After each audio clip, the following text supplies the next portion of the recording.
శ్రీ గురుభ్యో నమః. శ్రీమాత్రే నమః. మా భక్తి టీవీని ప్రోత్సహిస్తూ ఉన్నటువంటి మా ప్రేక్షకులందరికీ ధన్యవాదాలు తెలియజేస్తూ ఉన్నాము. 12 జూలై నుంచి 18 జూలై వరకు గల కాలానికి రాశి ఫలితాలు తెలియచెప్పుకుందాం. ముందుగా గ్రహస్థితులు. చంద్ర కుజులు వృషభ రాశిలో, రవి వక్రించిన బుధుడు మిథున రాశిలో, గురుగారు ఉచ్చ రాశిలో, శుక్రకేతువులు సింహరాశిలో, రాహు కుంభరాశిలో, అలాగే శని గారి స్థితి మీనరాశిలో ఉంటూ ఉండగా వారాంతంలోకి వెళ్ళేటప్పటికి చంద్రుని యొక్క సంచారము సింహ రాశిలోకి వచ్చి ఉన్నది. అలాగే రవి గారి యొక్క సంచారము గురువు గారితో కలిసి ఉన్నది.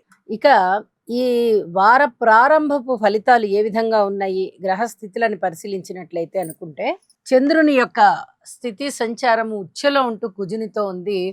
కుజునికి దోషం అనేది ఉండదు. ఎవరికైనా కానీ కుజ దోషం ఏర్పడుతూ ఉన్నట్లయితే ఈరోజు జన్మించిన వారికి 12వ తేదీ జన్మించిన వారికి కుజ దోషం ఏర్పడుతూ ఉన్నట్లయితే చంద్రుని కలయిక వల్ల అది ఏ స్థానం అయినప్పటికీ కూడా దోషం ఉండదు. అలాగే చంద్ర కుజుల కలయిక చేదు పదార్థాలలో అభివృద్ధిని సూచిస్తూ ఉంటుంది. అంటే వాటికి సంబంధించిన వ్యాపార వ్యవహారాలు ఏమన్నా ఉన్నట్లయితే చాలా వరకు చక్కటి అభివృద్ధి కనిపిస్తూ ఉంటుంది. అలాగే మాతృవర్గ రీత్యా ఉంటే విపరీతమైన ప్రేమ ఉంటుంది, లేకపోతే కొంత వ్యతిరేకత కనిపిస్తూ ఉంటుంది. ఇక రవి బుధుల గురించి మనకు తెలిసిందే.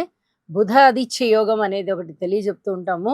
అయితే ఇక్కడ బుధుడు వక్రించి ఉన్న కారణం చేత తక్కువ ఫలితాలు ఉంటాయి. ఏది ఏమైనా కీర్తి ప్రతిష్టలకే ఎక్కువగా ప్రాధాన్యత ఉంటుంది.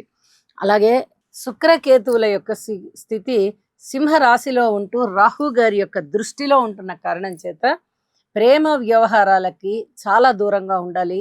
చాలా వరకు ఏ రకమైన ప్రేమ అయినా, అది అన్నదమ్ములు అవ్వచ్చు, అక్క చెల్లెళ్ళు అవ్వచ్చు, అన్నా చెల్లెళ్ళు అవ్వచ్చు, అక్క తమ్ముడు అవ్వచ్చు, తల్లిదండ్రులు అవ్వచ్చు, తల్లి బిడ్డలు అవ్వచ్చు, తండ్రి బిడ్డలు అవ్వచ్చు, స్నేహితులు అవ్వచ్చు, బంధువులు అవ్వచ్చు, ఏ రకమైన ఎఫెక్షన్స్ ఉన్నా కానీ వాటిని దూరం అవనివ్వకుండా జాగ్రత్త పడండి. ఇది చాలా చాలా చెప్పదగినటువంటి సూచనగా తెలియజేస్తూ ఉన్నాను. ఇక గ్రహ సమ్మేళనాల ఫలితాలు ఇప్పుడు తెలుసుకుందాము. దృష్టుల ఫలితాలు తెలుసుకోవాలి అంటే, శని గారి యొక్క తృతీయ దృష్టి చంద్రకుజుల మీద ఉన్నది. మానసికమైన వేదన ఎక్కువగా ఉండడము, ప్రయాణాలలో అప్రమత్తత చాలా అవసరము అని చెప్పి తెలియచేయడము, అలాగే ఏదైనా రక్తానికి సంబంధించి చాలా వరకు జాగ్రత్తలు తీసుకుంటూ ఉండాలి. ఇది చాలా చాలా చెప్పదగినటువంటి సూచనగా తెలియజేస్తున్నాను. ఎవరికైతే జన్మ జాతకంలో ఇలాంటి శని కుజుల యొక్క దృష్టి కానీ లేదా సమ్మేళనం కానీ, కుజుని దృష్టి శని మీద గారి మీద ఉంటే అదొక రకమైన ఫలితం ఉంటుంది, శని గారి దృష్టి కుజుని మీద ఉంటే అదొక రకమైన ఫలితం ఉంటుంది. ఇక్కడ శని గారి దృష్టి కుజుడి మీద ఉంది కాబట్టి ఎవరికి జన్మ జాతకంలో అయినా ఈ రకమైన గ్రహ సమ్మేళనాలు కానీ దృష్టులు కానీ ఉన్నట్టయితే కించిత్ జాగ్రత్త వహించండి. ఇది చాలా చాలా చెప్పదగినటువంటి సూచనగా తెలియజేస్తున్నాను. గురువు గారు ఉచ్చ స్థానంలో ఉన్నారు. ఇక ఇది చెప్పడానికి కలివి కానటువంటి ఫలితాలు అనమాట. గురువు గారి యొక్క స్థితి సంచారము చాలా చాలా అద్భుతంగా ఉంటూ ఉంటుంది. ఆయన ఉచ్చలో ఉన్నారు అంటే అది అసలు మాటలైన విషయం కాదు. చాలా అనుకూలమైన పరిస్థితులు ఉంటూ ఉంటాయి. అలాగే వారాంతంలోకి వెళ్ళేటప్పటికీ రవి గారి యొక్క స్థితి గురువుతో కలిసి ఉన్నది. ఇది మనకి అస్తంగత్వ దోషాన్ని సూచిస్తూ ఉంటుంది. కాకపోతే ఇప్పుడు ఎటు ఆషాఢ మాసం వచ్చి ఉన్నది కాబట్టి ఈ మూఢమికి అంతగా ప్రాధాన్యత ఉండబోదు. ఎందువల్లంటే ఆషాఢ మాసంలో ముహూర్తాలు ఉండవు కాబట్టి అంతగా భయపడవలసిన పని అయితే ఏమి లేదు అని చెప్పి తెలియజేస్తున్నాను.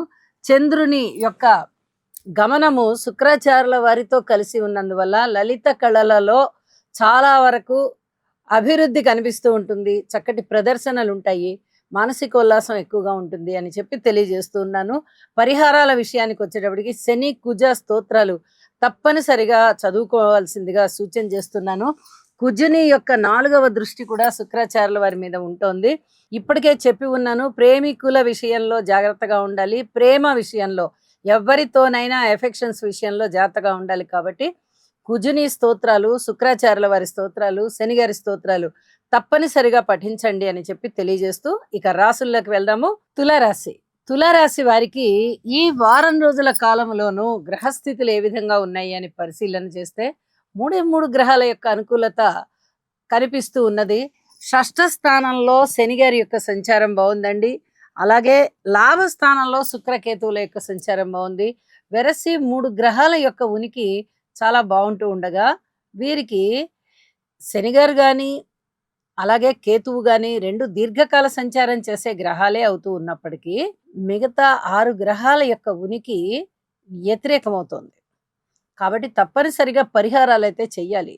మరి మంచి ఫలితాలు ఇచ్చేటటువంటి గ్రహాలకి ఏ విధమైన ఫలితాలుంటాయి అంటే, విపరీతమైనటువంటి లాభాలుంటాయి. లాభాల బాటలో ఉన్నారు మీరు. విజయావకాశాలలో ఉన్నారు.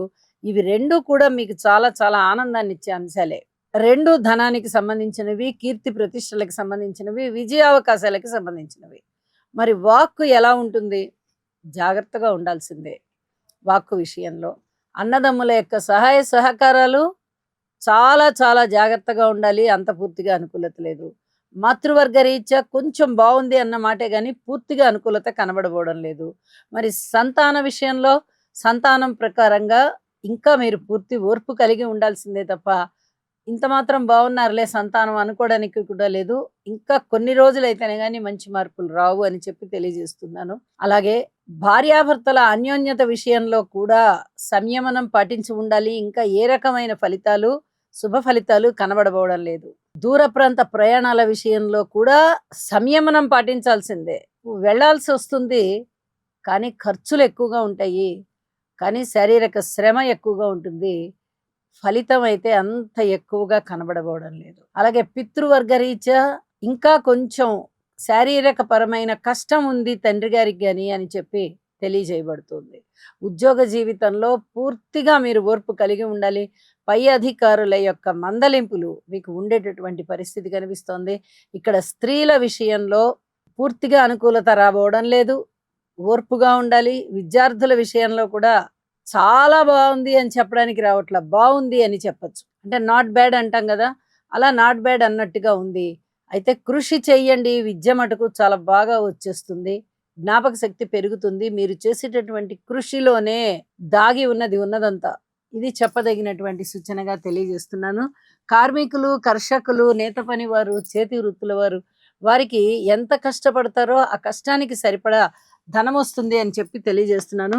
వారాంతంలోకి వెళ్ళేటప్పటికి చంద్రుని యొక్క స్థితి సంచారము లాభస్థానంలోకి వచ్చి మరిన్ని లాభాలు ఇస్తూ ఉండగా, దశమ స్థానంలోకి రవి వచ్చారు. ఇక్కడ చెప్పదగ్గ సూచన ఏమిటి అంటే, దశమ స్థానంలోకి వచ్చినటువంటి రవి ఉన్నతమైనటువంటి విద్యనిస్తారు, ఉన్నత స్థానాన్ని ఇస్తారు, ఇంక్రిమెంట్స్ని ఇస్తారు, ధన ఆదాయాన్ని పెంచుతారు, పై ఉద్యోగస్తుల సహాయ సహకారాలను ఇస్తారు, తోటి ఉద్యోగస్తుల సహాయ సహకారాలు ఉంటాయి, పెద్దల నుంచి ప్రశంసలు ఉంటాయి. ఇప్పటి వరకు జరిగినటువంటి ఇబ్బందికర అంశాలు ఏవైతే ఉన్నాయో అవన్నీ పటాపంచలైపోతాయి అని చెప్పి తెలియజేస్తూ ఉన్నానండి. గురుగ్రహ స్తోత్రాలు పారాయణ చెయ్యండి. అలాగే లలిత సహస్రనామ స్తోత్ర పారాయణాలు చెయ్యండి. ఏదైనా దైవ కార్యాలు అనుకున్నప్పుడు వేగవంతంగా చేయడానికి ప్రయత్నం చేయండి.